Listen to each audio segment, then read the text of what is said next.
Honestei vivere alterum non lidere samcike tribuere.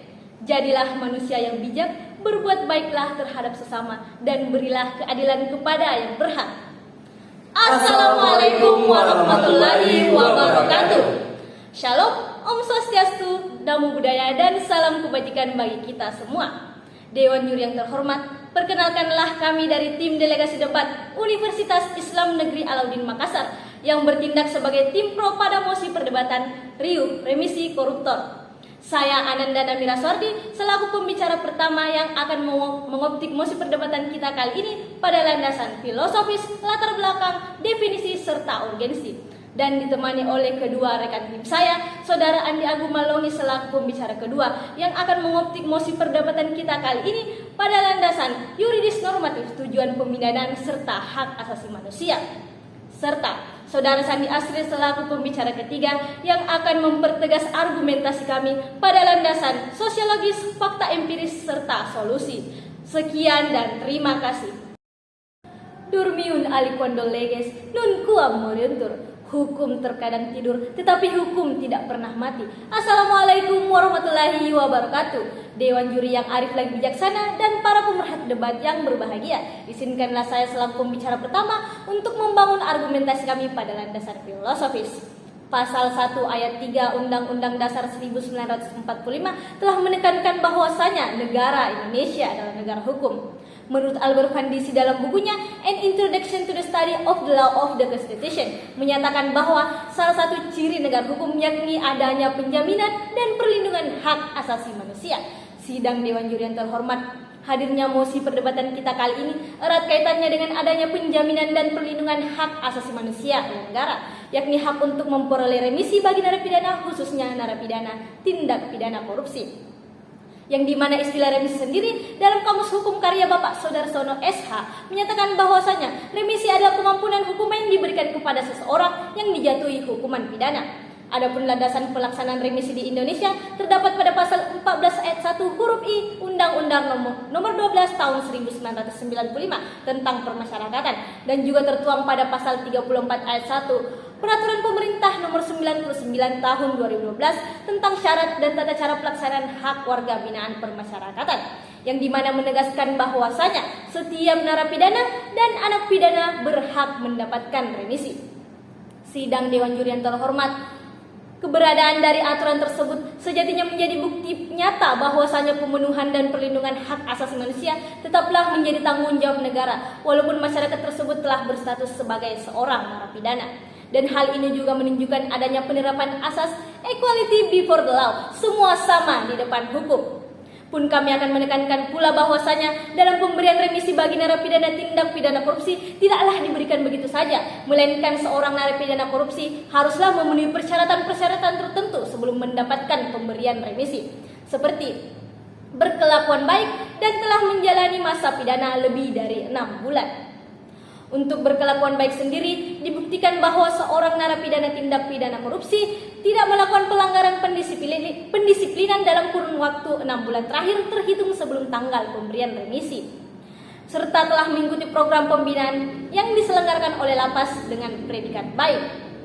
Selain itu pula Dewan Juri yang terhormat, narapidana tindak pidana korupsi haruslah bersedia bekerja sama dengan penegak hukum untuk membantu membongkar perkara tindak pidana yang dilakukannya, dan juga telah membayar lunas denda dan uang pengganti sesuai dengan putusan pengadilan.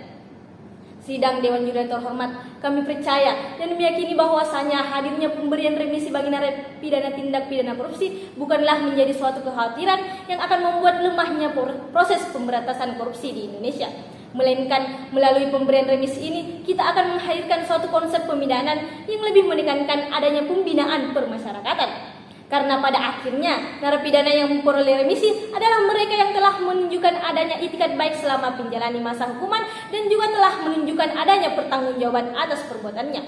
Lex semper dabit remedium, hukum selalu memberi obat. Sidang Dewan Juri yang terhormat, setidaknya dalam mosi perdebatan kali ini kami akan menekankan 3 argumentasi utama mengapa kemudian kami setuju dengan hadirnya mosi perdebatan kali ini. Yang pertama, pemberian remisi bagi narapidana tindak pidana korupsi sejatinya telah sesuai dengan amanat Undang-Undang Dasar 1945 pada pasal 28D ayat 1. Yang kedua, pemberian remisi sejatinya telah sejalan dengan asas pembinaan permasyarakatan di Indonesia, yakni meliputi asas pengayoman, asas persamaan perlakuan dan pelayanan, dan asas penghormatan harkat dan martabat manusia. Yang ketiga, pemberian remisi sejatinya akan meningkatkan semangat narapidana dan anak pidana untuk terus berkarya dan memperbaiki dirinya menjadi lebih baik daripada sebelumnya. Sidang Dewan Juri yang terhormat, dari landasan-landasan tersebut, kami secara tegas, lugas, dan mantap menyetujui mosi perdebatan kita kali ini. Untuk elaborasi lebih lanjut akan disampaikan oleh pembicara kedua dan pembicara ketiga dari tim kami.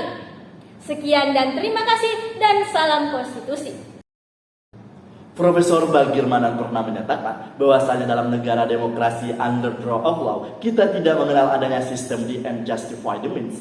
Artinya Dewan Juri yang terhormat, tujuan mulia apapun terkait dengan pemberantasan tindak pidana korupsi tidak lantas dapat dibenarkan jika ia bertentangan dengan hak asasi manusia dan melanggar prinsip-prinsip hukum itu sendiri. Assalamualaikum warahmatullahi wabarakatuh. Sidang Dewan Juri yang terhormat serta para pemerhati debat yang berbahagia, izinkanlah kemudian saya selaku pembicara kedua untuk membangun argumentasi kami pada landasan yuridis normatif, tujuan pemidanaan serta hak asasi manusia. Sidang Dewan Juri yang terhormat, ketika kita mengaitkan mosi perdebatan kita kali ini, yakni berkaitan dengan remisi bagi narapidana tindak pidana korupsi, sejatinya hal ini didasarkan keberadaannya oleh Undang-Undang Nomor 12 Tahun 1995 tentang Pemasyarakatan dan juga dalam Peraturan Pemerintah Nomor 99 Tahun 2012 tentang syarat tata cara pelaksanaan hak warga binaan pemasyarakatan, yang secara tegas dan lugas menyatakan bahwasanya seorang narapidana dan anak pidana berhak memperoleh remisi. Pun merujuk pada konsideran menimbang di dalam Undang-Undang Nomor 12 Tahun 1995 pada huruf C yang menekankan bahwasanya tujuan daripada pembinaan pemasyarakatan yakni agar seorang narapidana dapat kemudian menyesali perbuatannya, seorang narapidana tersebut dapat memperbaiki perilakunya, dan narapidana tersebut kemudian tidak lagi mengulangi perbuatan tersebut di kemudian hari. Yang sejatinya hal tersebut selaras dengan adanya pemberian remisi bagi narapidana, khususnya narapidana tindak pidana korupsi, karena sejatinya perlu kita dudukan bahwasanya pemberian remisi sejatinya akan menjadi stimulus bagi seorang narapidana untuk berusaha untuk memperbaiki dirinya menjadi lebih baik dari sebelumnya. Selain daripada itu, merujuk pada asas-asas pembinaan pemasyarakatan yang terdapat dalam pasal 5 Undang-Undang Nomor 12 Tahun 1995 berkaitan dengan asas pengayoman, asas hak persamaan pelaksana dan pelayanan, dan asas hak penghormatan terhadap harkat martabat manusia, sejatinya sejalan dengan pemberian remisi yang ada di Indonesia. Karena untuk dapat memperoleh remisi bagi seorang narapidana, ia kemudian harus menunjukkan adanya etikat baik selama proses pelaksanaan daripada pemidanaan tersebut, yang merupakan wujud hasil dari bentuk pengayoman yang dilakukan oleh lembaga pemasyarakatan. Dan sejatinya pula bahwasanya hadirnya remisi adalah merupakan salah satu bentuk penghormatan terhadap harkat martabat manusia.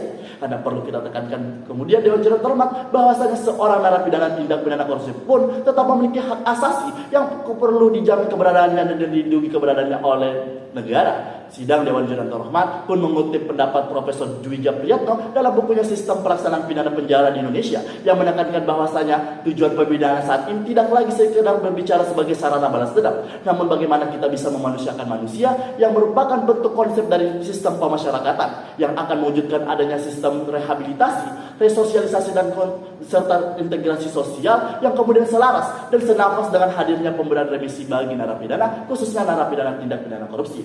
Pun Dewan Juri yang terhormat, kami pun harus menekankan bahwasanya kesetujuan kami terhadap mosi perdebatan kita kali ini bukan berarti kami tidak sejalan dan tidak setuju dengan semangat pemberantasan korupsi yang ada di Indonesia, melainkan kami ingin menghadirkan suatu konsep dan mekanisme pemberantasan tindak pidana korupsi yang lebih menekankan dan lebih memperhatikan nilai-nilai kemanusiaan serta bebas daripada diskriminasi, sebagaimana yang terdapat dalam pasal 28D ayat 1 Undang-Undang Dasar 1945 dan juga dalam pasal 26 International Covenant on Civil and Political Rights (SCCPR) yang telah diratifikasi di dalam Undang-Undang Nomor 12 Tahun 2005, yang pada intinya menegaskan bahwasanya setiap orang memiliki kedudukan yang sama di hadapan hukum dan bebas daripada diskriminasi. Sidang Dewan Juri yang terhormat, marilah kemudian kita merujuk pada putusan Mahkamah Konstitusi sebagai the guardian of the Constitution, the final interpreter of the Constitution, dan juga sebagai the protect the human right, yang telah mendudukan dalam putusannya, yakni dalam putusan nomor 41/PUU strip angka Romawi 19 tahun 2021, yang menekankan bahwasanya pemberian remisi bagi narapidana tindak pidana korupsi merupakan hal yang konstitusional. Bahkan pemberian remisi tersebut harus menekankan pada nilai-nilai keadilan tanpa diskriminasi dari narapidana lainnya.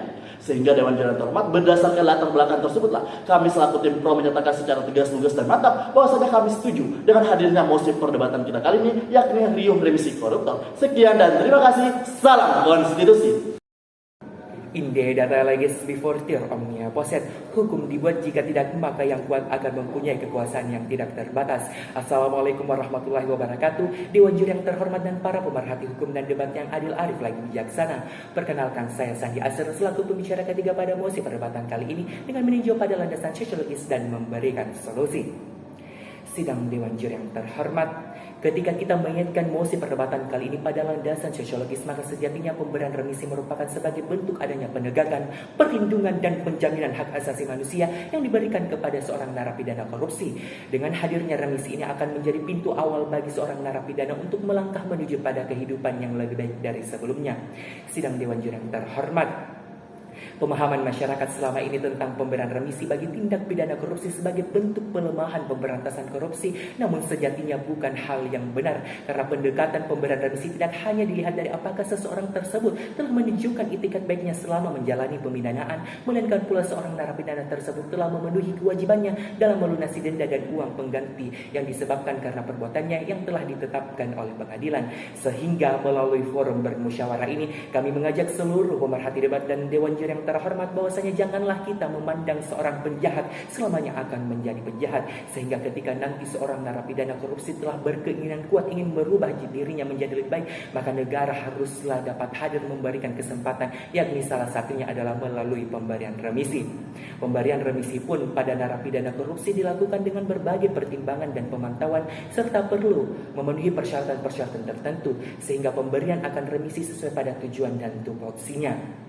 Sidang Dewan Juri terhormat, berdasarkan dari data yang kami peroleh, Direktorat Jenderal Pemasyarakatan, Kementerian Hukum dan Hak Asasi Manusia memberikan remisi kepada 134.430 narapidana dan anak dengan 2.491 orang diantaranya langsung bebas murni. Dari jumlah itulah ada 4 narapidana korupsi yang mendapat remisi umum 2 dan dinyatakan bebas, sedangkan 210 narapidana korupsi lainnya mendapatkan jatah remisi umum 1 atau pengurangan masa tahanan. Total 214 narapidana korupsi yang menerima remisi. Hal ini membuktikan bahwasanya dampak dari adanya pemberian remisi tahun 2021 berhasil menghemat pengeluaran negara dengan memangkas anggaran makan narapidana hingga lebih dari 205 miliar.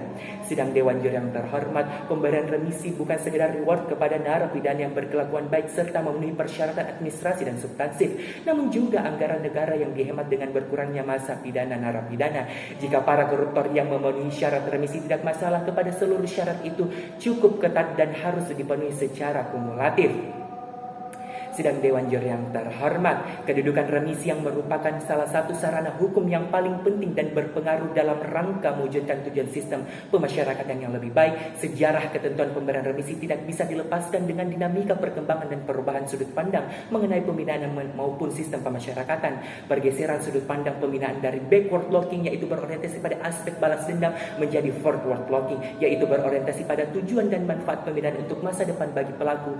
Dan tentunya remisi sebagai salah satu bentuk upaya motivasi seorang narapidana untuk membina dirinya menjadi pribadi yang lebih baik. Sidang Dewan Juri yang terhormat, teori tujuan hukum yakni teori etis yang dikemukakan oleh Aristoteles mengatakan tujuan hukum tidak lain untuk menuju dan mendapatkan keadilan. Aristoteles merumuskan keadilan menjadi 2 jenis, yaitu keadilan distributif dan keadilan komutatif. Keadilan distributif adalah keadilan yang diberikan dengan melihat berapa banyak jasa-jasa yang telah dilakukan. Kata lain, keadilan yang diberikan secara merata atau kursa antara satu orang dengan orang yang lainnya. Dewan Juri yang terhormat, pemberian remisi ini pemerintah merujuk pada over capacity, merupakan hal yang dipertimbangkan oleh pemerintah untuk mengeluarkan kebijakan pemberian remisi bagi narapidana koruptor. Narapidana dalam hal ini juga adalah rakyat biasa dan manusia biasa. Sudah menjadi sifat manusia untuk bisa berubah menjadi lebih baik ketika melakukan suatu kesalahan. Maka dari itu, pemberian remisi bagi setiap narapidana koruptor adalah suatu kebijakan yang baik untuk membangun sistem pemasyarakatan yang baik dalam lapas.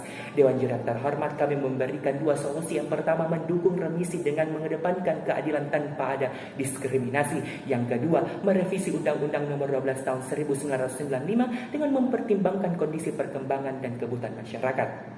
Ecum et bonum est legum, apa yang adil dan baik adalah hukumnya hukum. Sekian dan terima kasih. Salam konstitusi.